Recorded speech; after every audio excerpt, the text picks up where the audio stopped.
Hij kan Hoek nu naar Almelo schieten.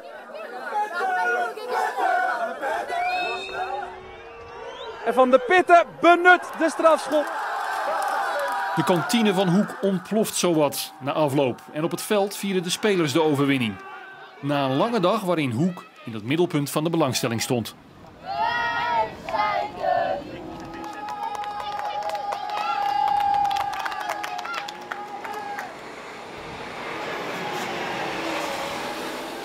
Dus je hebt toch nog de reis gemaakt helemaal naar Lisse?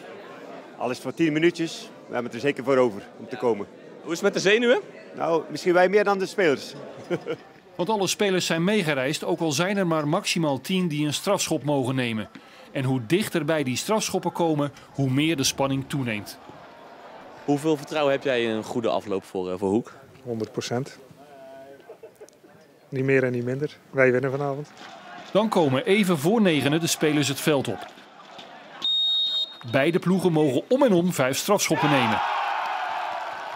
Beide teams missen er eentje en het gaat dus gelijk op. We krijgen eerst de volgende strafschop. En die volgende strafschop is gekeerd door Jordi de Jonge. En Van de Pitten benut de strafschop. Wat een verhaal. 3 weken geleden mis jij een penalty en nu scoor je de winnende. Ja, zo kan het lopen, hè. Dat is live. Het kan heel gek gaan. Ja, ik ben er wel persoonlijk ook blij mee, ook voor het team natuurlijk, voor de club. Nu mogen jullie wel naar Almelo. Nu mogen we naar Almelo, ja. Dan moet ik een dagje vrij pakken, denk ik, van mijn werk. Dat vergeten de mensen wel eens. Ja, maar dat doe je heel graag, denk ik. Tuurlijk. Ja, dat is ook maar een grapje. Maar, en ik heb niet zo'n moeilijke baas, dus wat dat betreft, nee, dat komt wel goed. Heracles Almelo, heb je er al naar gekeken dit seizoen? Nee, echt totaal niet. Nee, ik weet ook, ik ken maar een paar spelers van Heracles Almelo.